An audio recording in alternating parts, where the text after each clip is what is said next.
Hey everybody, Sandy here with a quick look at how I do video. I thought I would show you guys what my process is and how I am able to kind of edit videos together that look and sound great with music, accents, and things like that. So I just use the standard movie maker that is a PC-based product. And all I do is kind of start a new file, and then once I have it, I save it so it can be the blueprint for my next version. So all I do is add a title page, and then I change the color to whatever I want it to be, and then I add kind of a title for what the video is going to be. Sometimes I forget to change these, so I usually keep it something pretty generic, like Ask the Pool Guy, and then as long as I'm in the process of remembering to change it for each video, I'll switch that up. And once I've created this and saved it, then I can basically just open up this exact file to have it as the blueprint. So I just worked on this video of Al. He was talking about his red sweatshirt, but now I'm ready for a new one. So I'm going to head on over to my film files that we just took yesterday. I did the first one, I did the second one, so I'm just going to grab the third one. I'm going to drag and drop it over here. So it is going to be processing, you can see by that little clock on there. And then what I do is I go in and I just delete out the one that we just worked on since I don't need it. This green file down here on the bottom, when I am swapping out my videos, if I'm going to be using the same music, this one happens to be Gone by the 126ers, and it's YouTube royalty free. So I downloaded a bunch of soundtracks from YouTube and I save them on my computer so I have them easy access. So if I wanted to switch that music out, I would actually go just over here to add music.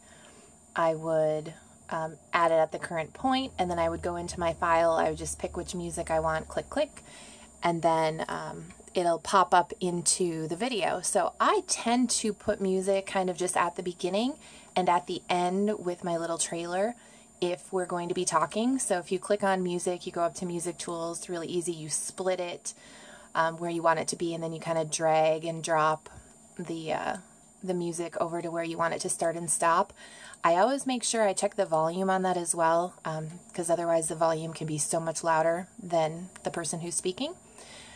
This little thing that I run at the end of it is from VideoScribe. I had it done one time, saved it as a movie file, and use it obviously in a ton of our videos. I have one for Ask the Pool Guy, just kind of the generic service one. Then I have one specific for Legendary Escapes, and then I do have an Ask the Pool Girl one, which is just the same. It's kind of a drag and drop in there for the ending video. And then I have this. So once I have kind of the beginning and the end, and then I switched my video in the middle, it's obviously done processing.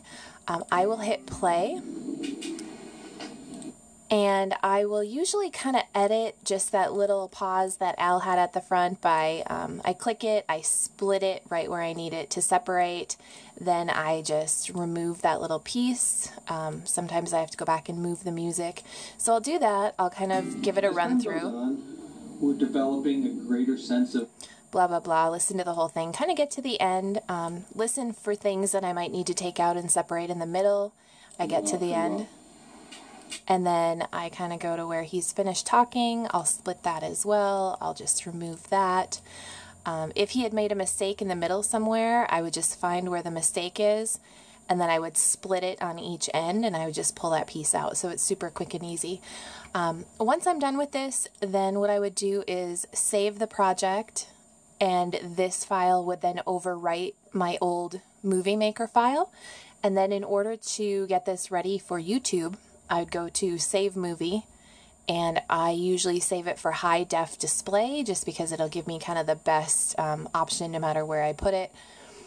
So I click save on that, I give it a title, and click save, and then it will save me a file, and then I can go pop that on YouTube. When I go upload it on YouTube as well, I try to make sure that I put the royalty-free music name in the description that we use, just for the, you know, citing the source and all that good stuff, and we're good to go. So hopefully this gives you a little glimpse at how quick and easy it can be to edit some files into movies. So good luck!